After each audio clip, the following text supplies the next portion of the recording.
Bismillahirrahmanirrahim. Alhamdulillahi rabbil alamin. Allahumma salli wa sallim wa barik ala Muhammad wa ala ali Muhammad. Amma ba'du.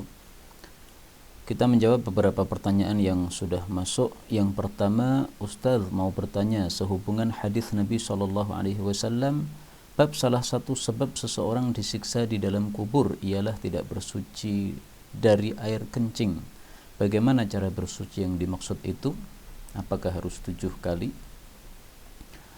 Jawabannya adalah sabda Nabi SAW, dan itulah yang dimaksud dalam pertanyaan ini, yaitu pada suatu hari Nabi SAW melewati 2 kuburan, kemudian beliau menancapkan pelepah kurma di situ. Beliau mengatakan, ini disiksa, maka saya tancapkan pelepah kurma, maka supaya dengan syafaat saya siksanya diringankan. Kemudian Nabi mengatakan, innahuma la yu'adzaban. 2 orang ini sedang disiksa oleh Allah. Wa ma yu'adzabani fi kabirin. Tidaklah mereka disiksa dalam perkara besar. Maksudnya dianggap kecil oleh manusia, padahal perkara besar sebenarnya. Amma ahaduhuma fakana la yastanzih minal baul. Adapun salah satu dari keduanya, dia tidak membersihkan diri dari kencing. Wa amal akhar fakana yamshi bin namimah. Adapun orang yang lain, dia itu berjalan-jalan mengadu domba. Hadis muttafaqun alaih dari Ibnu Abbas. Nah, apa yang dimaksud la yastanzih ini? Tidak membersihkan diri dari kencing ini. Artinya dia kencing tapi tidak menjaga diri dari kencingnya. Kencingnya kemudian mengenai celananya, atau kencingnya mengenai pahanya. Atau setelah kencing dia tidak bersihkan kencingnya itu, tidak disentor pada kemaluannya, langsung aja pakai celana.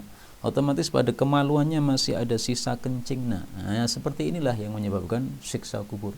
Karena itu istinja hukumnya wajib, ya, membersihkan diri setelah kencing hukumnya wajib, dengan cara misalnya dibersihkan dengan air atau dibersihkan dengan tisu.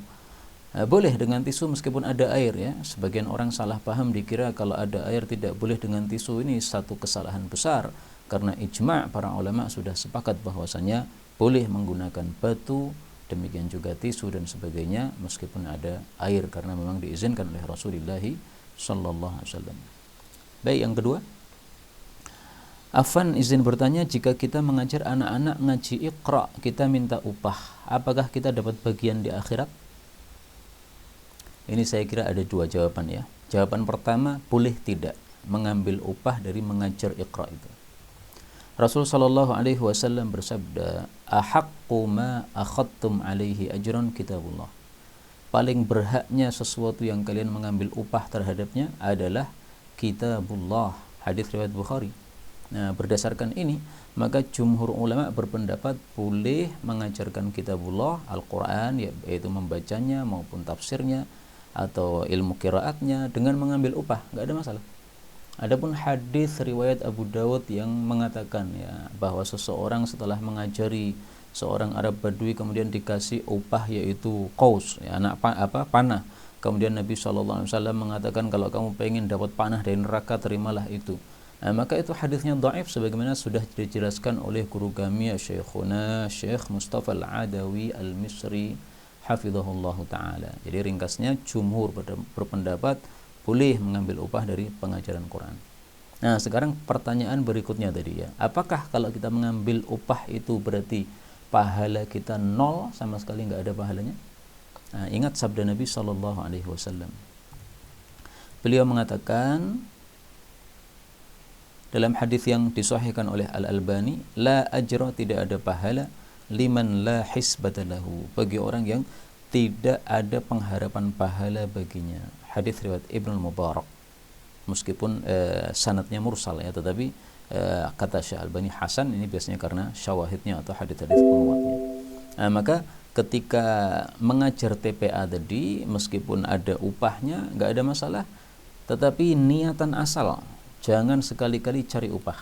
Niatan asal kita mengajari agama, membaca Quran dan sebagainya, niatannya untuk mendapatkan ridha Allah atau pahala dari Allah Subhanahu wa taala. Adapun mengambil upah karena diizinkan oleh Rasulullah SAW, maka silahkan. Tapi sekali-kali jangan niatan asal mencari upah, ya. Itu hanyalah sampingan saja. Adapun asalnya segala amalan seorang muslim itu untuk mendapatkan pahala dari Allah Subhanahu wa taala. Karena itulah perbedaan antara muslim dengan kafir. Muslim itu hanya mikir dunia saja, mikir akhirat saja. sementara kafir itu hanya memikir dunia saja. Allah Subhanahu wa taala bicara tentang orang kafir, ya'lamuna zahiran minal hayatid dunya wa hum 'anil akhirati hum ghafilun. Surah Ar-Rum ayat yang ke-7. Mereka itu hanya mengetahui perkara yang zahir dari kehidupan dunia, sementara dari akhirat mereka orang-orang yang lalai. Nah, orang muslim tidak seperti itu. Maka harus mengharap pahala supaya dapat pahala, ya. Yang ketiga, bertanya Ustaz, ada seorang kakek tinggal di kota besar sedang cucunya yang baru lahir tinggal di desa terpencil, sulit mencari sesuatu. Apakah boleh sang kakek menyelenggarakan akikah untuk cucunya yang jauh terpencil, dan bagaimana dengan pemotongan rambutnya? Boleh seorang kakek mengakikahkan cucunya meskipun desa tidak terpencil, tidak ada masalah, ya. Meskipun satu tempat, tidak ada masalah. Karena kita temukan bahwa Rasul Shallallahu Alaihi Wasallam pun juga melakukannya untuk Hasan dan Husain. Cari dalam kitab Bulughul Maram, tulis kabshan kabshan. Akan muncul hadisnya bahwasanya Nabi Shallallahu Alaihi Wasallam adalah beliau itu bahwasanya beliau itu mengakikahkan anil Hasan wal Husain, untuk Hasan dan Husain. Ini cucu beliau. Karena ini adalah putranya Fatimah radhiyallahu anha. Dia punya anak Hasan, Husain sama Muhsin. Nah, Muhsin sudah mati waktu kecil. Hasan, Husain masih kemudian hidup sampai dewasa. Nah, Hasan, Husain ini diakikahi oleh Nabi kabshan, masing-masing satu kambing. Dan ini bukan anak kembar, ya, karena Hasan dan Husain ini jaraknya 1 tahun kelahirannya. Dan ini sekaligus menunjukkan bolehnya akikah untuk bayi laki-laki dengan 1 kambing. Adapun 2 kambing itu adalah fadilahnya atau lebih utamanya. Meskipun saya jujur, ya, hadis ini diriwayatkan juga dengan kalimat kabsyaini, 2 kambing untuk masing-masingnya, dan itu dianggap Syekh Albani lebih sahih. Tapi hadis yang mengatakan seekor kambing untuk masing-masing Hasan dan Husain ini diriwayatkan Abu Daud dan disahihkan oleh Ibnu Huzaimah, Ibnu Jarud dan Abdul Haq. Nah, banyak yang mensahihkannya, ya. Meskipun jujur ada juga yang mengatakan bahwa hadis ini mursal, dan mursal termasuk hadis yang dhaif. Tapi boleh kita taklid kepada yang mensahihkannya karena kita bukan ulama. Baik, yang keempat, mohon izin bertanya Ustaz, apakah muntah itu membatalkan wudu? Apakah orang yang sholat terus muntah sholatnya batal? Ya, kalau wudunya batal otomatis sholatnya batal, ya. Dan bagaimana orang atau jamaah lain yang terkena muntahnya? Kalau bisa disertai dalilnya. Baik, kita sertai dalil karena sekarang kita model tampilkan dengan layar, ya, supaya semuanya bisa membaca dalilnya. Saya tuliskan dari Maktabah Syamilah, dan biasanya saya carikan dalilnya dari kitab Al-Jami' As-Shaghir. Baik, masalah pertama, apakah muntah membatalkan wudu? Ini diperselisihkan oleh para ulama. Tulis qa'a fatawadda'a. Nabi SAW pernah muntah lalu wudu. Nah, karena itulah Imam Syaukani dalam Durrul Bahiyah mengatakan muntah membatalkan wudu. Dalilnya apa? Ini hadis riwayat Imam Tirmidzi dari Abu Darda. Dia menceritakan bahwa Rasulullah SAW qa'a muntah fatawadda'a, lalu beliau wudu. Berarti muntah membatalkan apa? Wudu. Maka Imam Tirmidzi menulis judul untuk hadis ini, bab al-wudu minal qai' war ru'af. Wudu dari sebab muntah dan mimisan. Jadi kalau wudu kalau muntah maka batal, mimisan maka batal. Nah, hadis ini kata Imam Tirmidzi adalah ashahhu syai'in fi hadzal bab. Hadis yang paling sahih dalam bab ini. Tapi beliau menampilkan di sini perkataan atau perbedaan pendapat ulama, ya. Beliau mengatakan al-wudu minal qai' war ru'af. Wudu dari sebab muntah dan mimisan itu adalah pendapat Imam Sufyan Ats-Tsauri, Ibnu Mubarak, Ahmad dan Ishaq. Sementara sebagian ulama berpendapat tidak ada dalam muntah maupun mimisan tidak ada kewajiban wudu, dan itu pendapat Imam Malik, Asy-Syafi'i dan Asy-Syafi'i. Jadi mazhab Maliki dan mazhab Syafi'i atau Imam Malik dan Imam Syafi'i berpendapat muntah tidak membatalkan wudu. Otomatis kalau muntah di dalam salat maka bisa dilanjutkan. Yang penting kita bisa menjaga muntah kita tersebut. Misalnya kita sedang bawa tas, ya. Nah, maka sambil salat itu membuka tas kita, kemudian kita muntahkan, habis itu kemudian kita tutup lagi tasnya, lanjut salatnya. Tapi paling bagusnya kita memakai pendapat yang mengatakan bahwa muntah itu membatalkan wudu, ya, karena lebih berhati-hati seperti itu dan lebih menenangkan hati, dan itulah pendapatnya atau mazhabnya Imam Ahmad, mazhab Hambali. Nah, kemudian yang kedua, apakah najis muntah itu? Muntah itu yang saya tahu diperselisihkan oleh para ulama apakah najis ataukah tidak. Bisa kita lihat penjelasannya dalam kitab Durarul Bahiyah karya Al-Imam Asy-Syaukani rahimahullah. Ini kitab saya ajarkan juga di pengajian malam Ahad, ada di YouTube ya, dicari aja Durarul Bahiyah. Itu di di YouTube saya, Pusat Kaji Hadis. Nah, di situ ditulis saja pada kitab Durarul Bahiyah, wal aslu, hukum asal dari segala sesuatu, kata beliau, wal aslu at-taharah, hukum asal dari segala sesuatu adalah suci. Fala yunqalu anha illa naqil sahih, tidak boleh dikatakan najis kecuali kalau ada dalil yang sahih. Yang dalil ini bisa diterima, ya. Kalau tidak bisa diterima, maka tidak bisa dijadikan sebagai hujjah.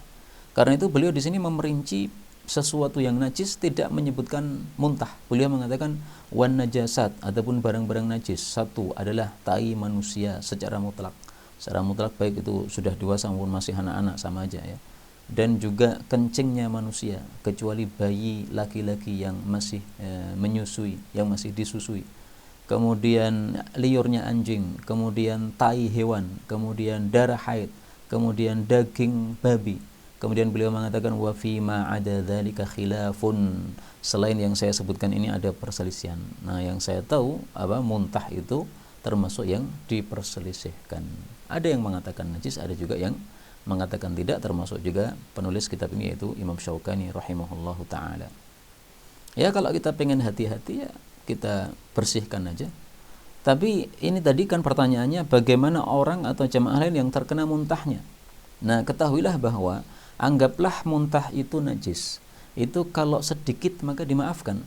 Jadi jamaah yang terkena sedikit muntahannya itu lanjut sholat, nggak ada masalah karena dimaafkan. Bisa kita lihat penjelasannya dari Matan Abi Syuja'. Ini satu kitab mazhab Syafi'i yang sangat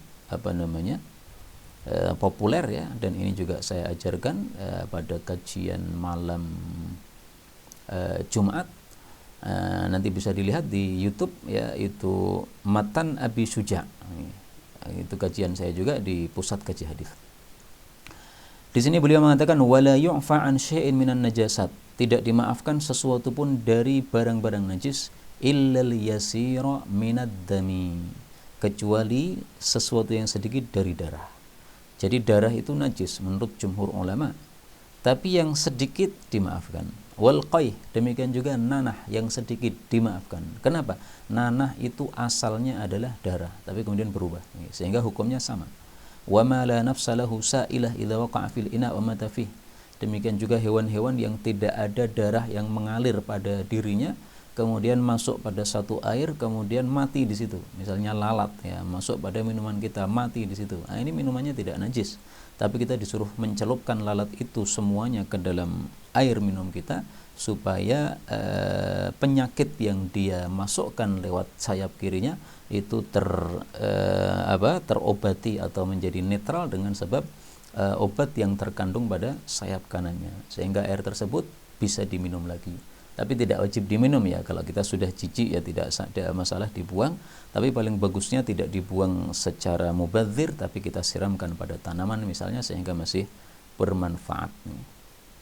Wallahu a'lam bissawab. Nah, jadi ringkasnya, jamaah tadi melanjutkan salatnya nggak ada masalah, ya, karena hanya terkena sedikit dari muntahan tersebut. Berikutnya yang kelima, afwan Ustaz, mau nanya asas dasar jual beli dalam Islam itu apa? Kemudian apa saja larangan dalam jual beli? Dasar jual beli yang inti adalah apa yang disebutkan oleh Allah Subhanahu wa taala dalam Al-Qur'an, surat Al-Baqarah. Al-Baqarah atau An-Nisa, ya. An-Nisa ayat 29. Allah Subhanahu wa taala mengatakan, ya ayyuhalladzina amanu la ta'kulu amwalakum bainakum bil batil wahai orang-orang yang beriman, jangan makan harta-harta kalian di antara kalian, maksudnya harta sesama kalian, dengan cara yang batil. Illa, akan tetapi dengan cara bagaimana yang boleh, antakuna tijaratan, dari jual beli, antara minkum, yang saling ridho di antara kalian. Nah, maka inti dari jual beli adalah ketika sudah saling ridho antara penjual dan pembeli. Tapi tentu saja saling ridho yang diizinkan atau yang tidak melanggar syariat. Karena kalau saling ridho tapi melanggar syariat, sama aja tidak diizinkan. Nah, karena itu pertanyaan berikutnya tadi penting ya. Apa saja larangan dalam jual beli? Banyak larangan dalam jual beli, tapi bisa diringkas bahwa larangan-larangan tersebut itu sebabnya paling banyak adalah 3 macam sebab. 1, hafalkan ya, riba. Kalau ada riba maka menjadi haram. Yang kedua, gharar. Gharar itu spekulasi. Spekulasi ada kalanya untung, ada kalanya rugi. Misalnya kayak judi itu ya. Nah, maka semua jenis jual beli yang gharar, spekulasi, maka ini diharamkan karena bisa merugikan sebagian dari pihak. Misalnya menjual budak yang sudah lari disuruh cari sendiri, menjual motor yang sudah hilang ya dengan harga murah 1 juta misalnya. Nah, nanti kalau menemukan motornya dia untung karena motornya harga 10 juta. Tapi kalau dia tidak menemukan ya dia rugi karena lepas uang 1 juta. Nah, ini spekulasi. Yang ketiga adalah kezaliman. Kalau ada satu kezaliman dari salah satu pihak, baik itu penjualnya atau pembelinya, maka itu penyebab keharaman. Jadi 3 intinya, 1 riba, 2 gharar, spekulasi, 3 adalah zalim. Baik, yang ketujuh, tanya Ustaz, ada atau tidak kewajiban zakat terhadap kendaraan baru atau rumah baru yang dipakai keluarga sehari-hari, bukan untuk usaha? Tidak ada zakatnya. Karena Rasul sallallahu alaihi wasallam bersabda, "Laisa 'alal mu'min fi 'abdihi atau fi farasihi wala 'abdihi shadaqatun."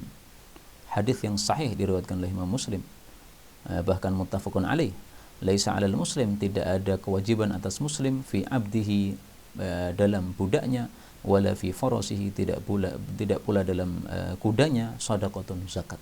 Nah, zaman dulu kuda itu termasuk apa? Kendaraan yang dipakai pada zaman tersebut. Maka kendaraan yang sekarang kita pakai ya mobil, motor dan sebagainya itu sama sekali tidak ada zakatnya. Adapun kalau menumpuk-numpuk kekayaan, menumpuk-numpuk apa? Kekayaan, maka menurut sebagian ulama kontemporer itu ada zakatnya. Jadi maksudnya dia punya mobil banyak, untuk apa itu? Numpuk-numpuk kekayaan. Seperti misalnya orang-orang yang terlalu kaya sampai bingung duitnya untuk apa. Akhirnya beli mobil yang bermacam-macam untuk dikoleksi aja ya, mobil-mobil kuno.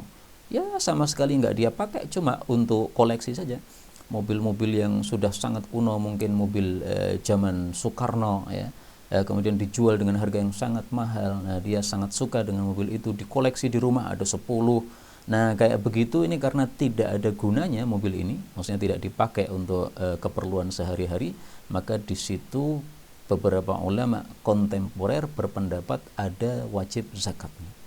Demikian juga orang-orang kaya yang numpuk-numpuk harta dengan membeli tanah ke sana kemari ya. Nah, itu tidak bisa lepas dari zakat itu. Kenapa? Meskipun tidak ada zakat tanah, betul ya, zakat tanah tidak ada. Tetapi ketika tujuannya adalah tadi numpuk-numpuk harta, karena dia khawatir kalau dia hartanya dalam bentuk uang ada zakatnya, dalam bentuk emas ada zakatnya, maka dia bentukkan tanah saja untuk lari dari zakat supaya nggak ada zakatnya. Justru di situ ada zakatnya menurut beberapa ulama kontemporer. Karena itulah jangan sekali-kali kita pelit memiliki harta yang lebih, yang banyak, sementara orang-orang lain banyak yang miskin, tetapi kita tidak mau mengeluarkan zakatnya, sementara kita malah menumpuk-numpuk dengan cara yang seperti itu tadi. Wallahu ta'ala alam bissawab. Inilah yang dapat diperbincangkan pada kajian siang ini. Adapun pertanyaan yang lain insyaallah dijawab pada waktu yang akan datang. Wallahu a'lam bissawab. Walhamdulillahirabbil alamin.